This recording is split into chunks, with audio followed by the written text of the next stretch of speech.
ഒരു ചോദ്യം. നിങ്ങളുടെ പേര് ആരെങ്കിലും മായ്ച്ചു കളയാൻ ശ്രമിച്ചാൽ എന്ത് ചെയ്യും? കോപിക്കും? കോടതിയിൽ പോകും? അല്ലെങ്കിൽ അത് തന്നെ ഉപയോഗിച്ച് ലോകം മുഴുവൻ നിങ്ങളെക്കുറിച്ച് സംസാരിപ്പിക്കുമോ? 2026 ഫീഫ വേൾഡ് കപ്പിന് മുമ്പ് സംഭവിച്ചത് മൂന്നാമത്തെ കാര്യമാണ്. ലോകത്തിലെ ഏറ്റവും ശക്തമായ സ്പോർട്സ് സംഘടനയായ ഫീഫ ഒരു സ്റ്റേഡിയത്തിൽ നിന്ന് ലീവൈസ് എന്ന പേര് അപ്രത്യക്ഷമാക്കി. പക്ഷേ ഏതാനും ദിവസങ്ങൾക്കുള്ളിൽ ലോകം മുഴുവൻ ലീവൈസിനെ കുറിച്ച് സംസാരിക്കാൻ തുടങ്ങി. എങ്ങനെ? അതാണ് ഇന്നത്തെ കഥ. അമേരിക്കയിലെ കാലിഫോർണിയയിൽ ഒരു പ്രശസ്ത സ്റ്റേഡിയമുണ്ട്, ലീവൈസ് സ്റ്റേഡിയം.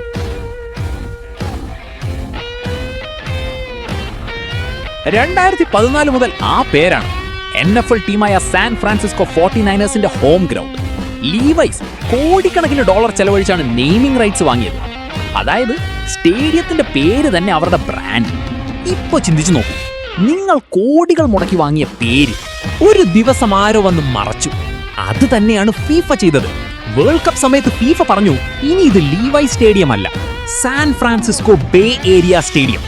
അത്രയും വർഷമുണ്ടായിരുന്ന പേര് ഒരു ദിവസം കൊണ്ട് ഇല്ലാതായി. ഇവിടെ ഫീഫയെ കുറ്റം പറയാൻ പറ്റില്ല, കാരണം ഇതൊരു പഴയ നിയമമാണ്. വേൾഡ് കപ്പ് ഒരു വലിയ ബിസിനസ്സാണ്, വെറും ഫുട്ബോൾ അല്ല. സ്പോൺസർ കമ്പനികൾ ഫീഫയ്ക്ക് $100 മില്യൺ നൽകുന്നു. അതുകൊണ്ട് ഫീഫ ഉറപ്പാക്കും, ക്യാമറയിൽ ഞങ്ങളുടെ സ്പോൺസർമാർ മാത്രമേ കാണാവൂ. ഇതിനെ മാർക്കറ്റിംഗ് ലോകത്ത് വിളിക്കുന്നത് ആംബുഷ് മാർക്കറ്റിംഗ് പ്രിവെൻഷൻ. അതായത് സ്പോൺസർ അല്ലാത്ത ഒരു ബ്രാൻഡ് വേൾഡ് കപ്പിന്റെ ശ്രദ്ധ ഉപയോഗിച്ച് ഫ്രീ പബ്ലിസിറ്റി നേടുന്നത് തടയുക. അതിനാൽ ഫീഫയ്ക്ക് ലീവൈസ് ലോഗോ മറക്കേണ്ടി വന്നു. പക്ഷെ അവരൊരു കാര്യം മറന്നു. ഇന്റർനെറ്റ് കാലത്ത് ഒരു കാര്യം മറയ്ക്കാൻ ശ്രമിക്കുന്നത് അപകടകരമാണ്. ഒരു സൈക്കോളജിക്കൽ പ്രിൻസിപ്പിൾ ഉണ്ട്. നിങ്ങൾ ഒരാളോട് പറയും, ഈ ബോക്സ് തുറക്കരുത്. അവരാദ്യം ചെയ്യുന്നത് എന്തായിരിക്കും? ബോക്സ് തുറക്കുക. അതുപോലെ തന്നെ ഒരു കാര്യം മറയ്ക്കുമ്പോൾ ആളുകൾക്ക് അതിൽ കൂടുതൽ താല്പര്യമുണ്ട്. ഇതിനൊരു പേരുണ്ട്, ദ സ്ട്രെയ്സാൻഡ് ഇഫക്റ്റ്.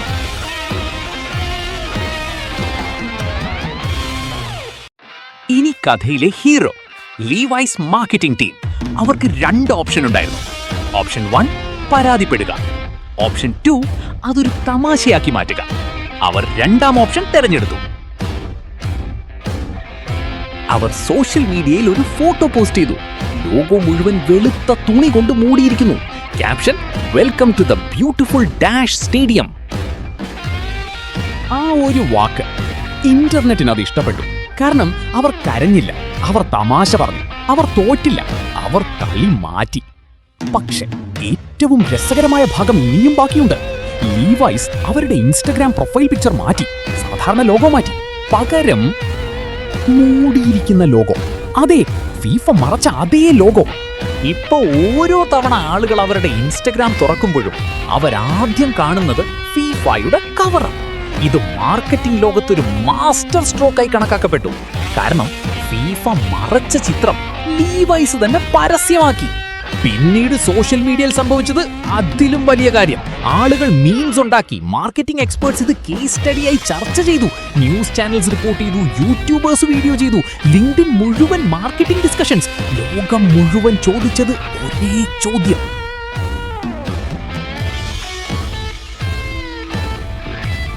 ഫീഫ യഥാർത്ഥത്തിൽ ലീവൈസിനെ സഹായിച്ചോ?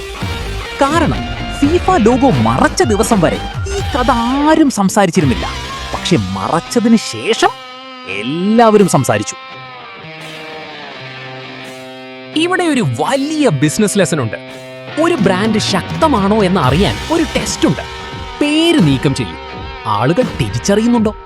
മെക്ഡൊണാൾഡ്സിന്റെ ഗോൾഡൻ ആർച്ചസ്, നൈക്കിയുടെ സ്വൂഷ്, ആപ്പിളിന്റെ ലോഗോ, ഇവയ്ക്ക് പേരാവശ്യമില്ല.